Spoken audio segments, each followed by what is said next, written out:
Welcome to Afghannews with Mohsen Jamal. Insurgents killed 8 policemen and abducted 2 others on Tuesday night in Lashkargah, the capital of southern Helmand province, said Kamaluddin Sherzai, a local police detective. Earlier, a suicide car bombing in front of a provincial police chief's office in Lashkargah city killed 2 civilians and wounded 26 others, including 10 police, Dawood Ahmadi, a spokesman for Helmand governor, said.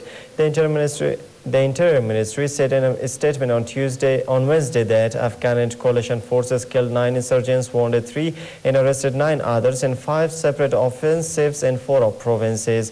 Meanwhile, a soldier from the NATO-led International Security Assistance Force was killed during an attack by insurgents in Eastern Wardak province on Wednesday. The coalition said in a statement but gave no other details.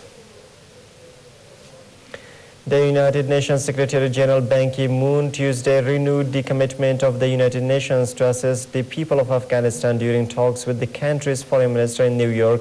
During their meeting on the margins of the 66th session of the UN General Assembly, Ban and Zalmay Rasool also discussed the political and security situation in the country in the context of the ongoing transition towards greater Afghan leadership and ownership. They agreed on the need for a sustained focus on development, governance and the rule of law, as well as a long-term commitment by the international community to support Afghanistan beyond 2014, Ban's spokesperson said. The Secretary General also reiterated the UN's readiness to support an inclusive Afghan-led reconciliation process. In addition, the two men exchanged views on the forthcoming mandate review of the UN assistance mission in Afghanistan, which expires in March 2012. Emirati and British troops may stay in Afghanistan beyond the 2014 withdrawal to support local forces, a senior UK defence official says. Lord Astor of Hever, a British parliamentary Under-Secretary of State for Defence, Tuesday spoke on the second day of a 2-day visit aimed at encouraging ties between the UK and UAE. Lord Astor said that they will be here after 2014 to help Afghans in a mentoring role. The NATO coalition in Afghanistan is due to transfer security responsibility to local security forces in 3 years and pull out its forces, although officials say some troops may remain. United Arab Emirates 250 troops are helping to train the Afghan military who have taken over in some provinces, while the UK has about 10,000 troops here. 4 men on motorcycles fired and set ablaze 4 trucks carrying oil and other supplies for NATO troops in Afghanistan and Pakistan southwest, police said.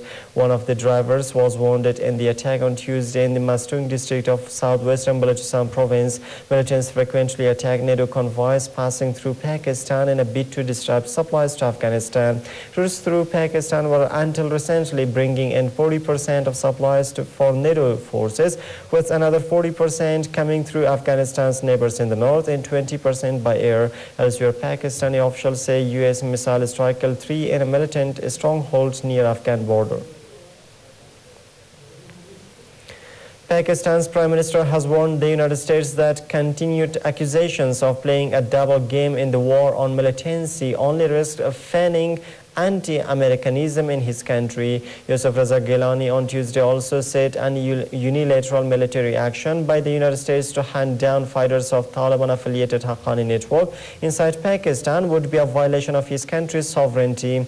Relations between Washington and Islamabad have deteriorated sharply following last week's blunt allegations by the U.S. Joint Chiefs of Staff that Pakistan's military intelligence agency was linked to fighters who carried out a September 13 attack on the U.S. Embassy in Kabul. Gilani said Pakistan had conveyed to U.S. Secretary of State Hillary Clinton that such unilateral action will not be acceptable to Pakistan. Pakistan's Army Chief General Ashfaq Kayani met his army commanders in the capital Islamabad on the security situation on Sunday, days after Mulan's remarks to Congress. In that, Amnesty International says a court in Saudi Arabia has sentenced a woman to 10 lashes for challenging a ban on women driving in the conservative kingdom.